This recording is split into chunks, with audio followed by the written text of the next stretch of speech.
Subhanallah walhamdulillah wa la ilaha illallah wallahu akbar wa la hawla wa la quwwata illa billahil aliyyil azim. Subhanallah walhamdulillah wa la ilaha illallah wallahu akbar wa la hawla wa la quwwata illa billahil aliyyil azim. Sallu ala Nabi Muhammad. Baik, alhamdulillahirabbil alamin. Kita sudah menyimak kajian dari guru-guru kita dari awal segmen 1, segmen 2, dan sekarang kita memasuki di segmen ketiga. Ayat yang dibahas adalah ayat ke-152 sampai 157 dari surah Al-Baqarah. Bicara mengenai tentang bagaimana umat Islam pada saat mendapatkan ujian dari Allah. Kadang-kala ujian ini justru diberikan bagi orang-orang yang sedang dekat-dekatnya dengan Allah. Atau nggak sedikit juga orang yang lagi kepingin hijrah, sedang hijrah malah dapat ujian bertubi-tubi.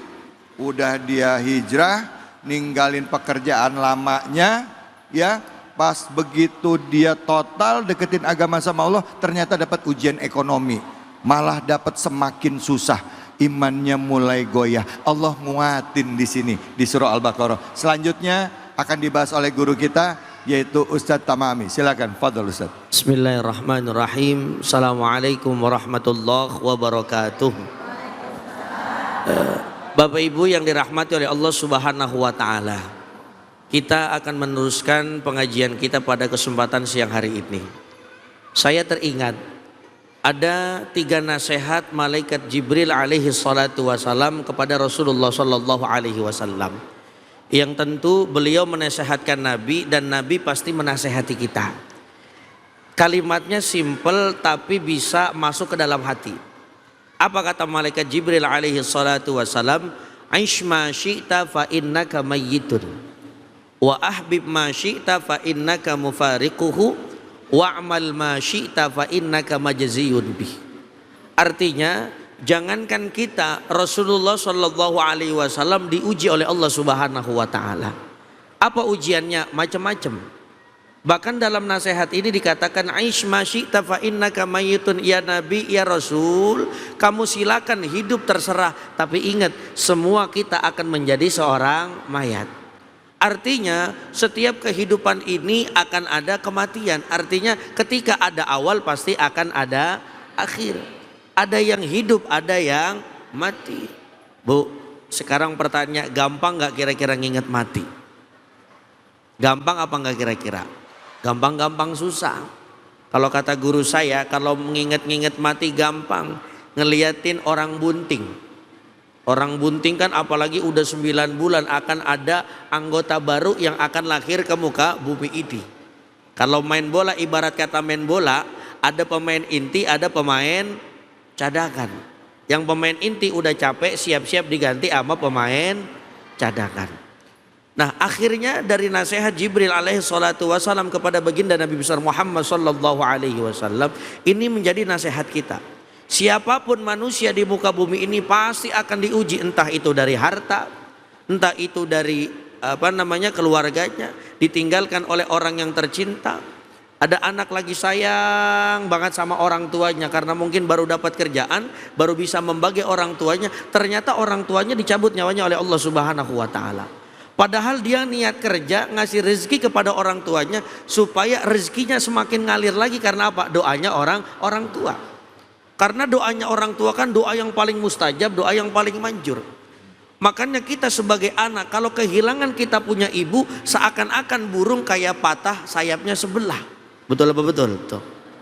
Makanya nggak ada doa sekuat doanya ibu kepada anaknya. Tapi bagaimana lagi?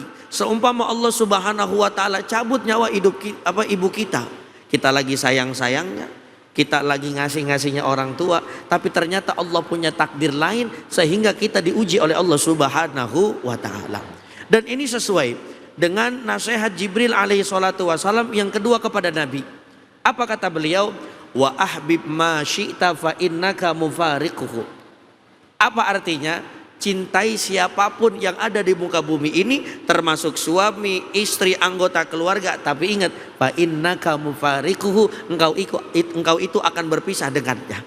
Contoh yang paling gampang tadi saya sampaikan di segmen pertama.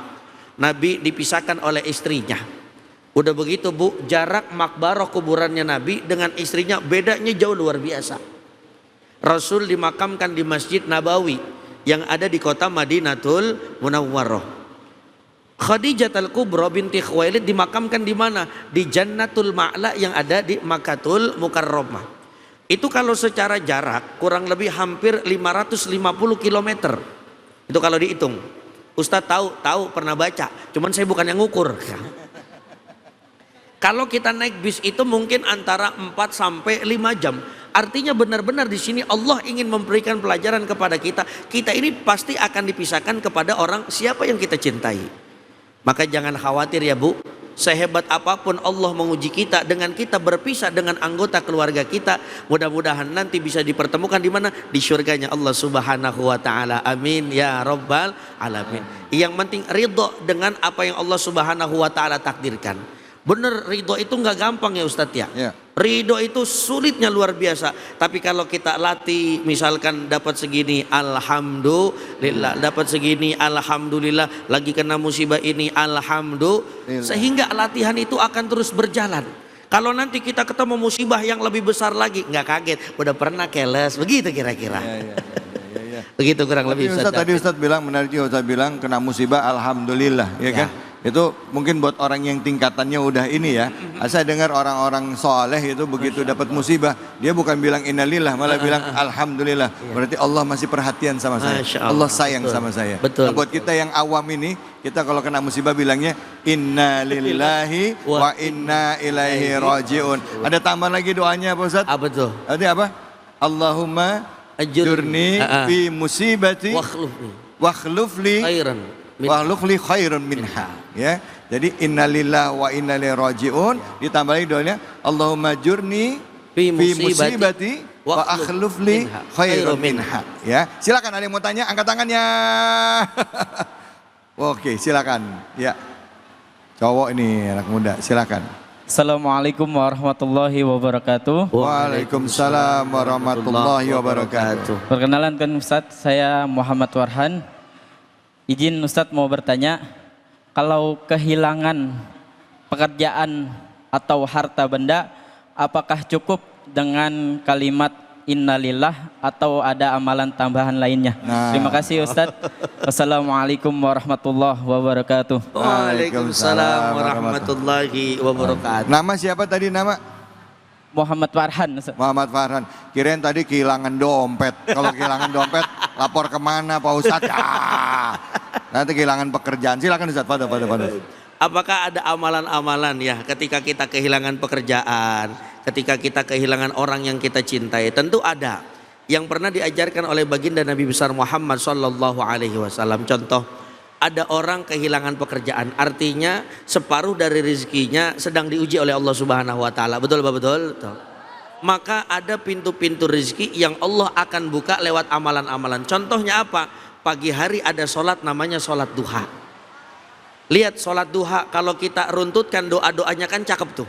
Allahumma inna duha'a wal baha'a wal jamala wal quwata, terus sampai akhir. Allahumma in kana rizquna fis samai fa anzilhu wa in kana fil ardi fa akhrijhu wa in kana ba'idan fa qarribhu wa in kana qalilan fa katsiru. Ya Allah, kalau memang seumpama rezeki kami kemarin hilang, kalau bahasa kita mungkin, ya Allah tolong ganti yang lebih baik lagi. Syukur-syukur lebih banyak lagi. Insya Allah. Begitu kira-kira Bang. Allah, alhamdulillah Bu. lengkap ya Islam ya. Tapi itu semua bisa dilakuin dengan syaratnya yang pertama adalah ridho dulu. Ridho sama ketentuan Allah, terus doa. Minta diganti dengan yang lebih baik. Kalau rezekinya masih jauh, dideketin. Kalau rezekinya di dalam bumi, dikeluarin. Kalau masih di langit, diturunin. Kalau masih kotor, dibersihin. Betul apa betul? Betul, amin ya robbal alamin. Jangan kemana-mana, kita lanjut lagi. Masih surah Al-Baqarah. Bicara orang-orang yang lagi diuji. Mungkin di antara Anda atau kita semua di sini ada yang sekarang sedang menghadapi ujian dari Allah. Entah itu dalam bentuk harta, dalam bentuk nyawa, dalam bentuk usaha yang sulit, dalam bentuk macam-macam. Ya, yuk sama-sama kita ngaji. Semoga Allah beri ketenangan kepada kita. Hanya di sini di Cahaya Hati Indonesia.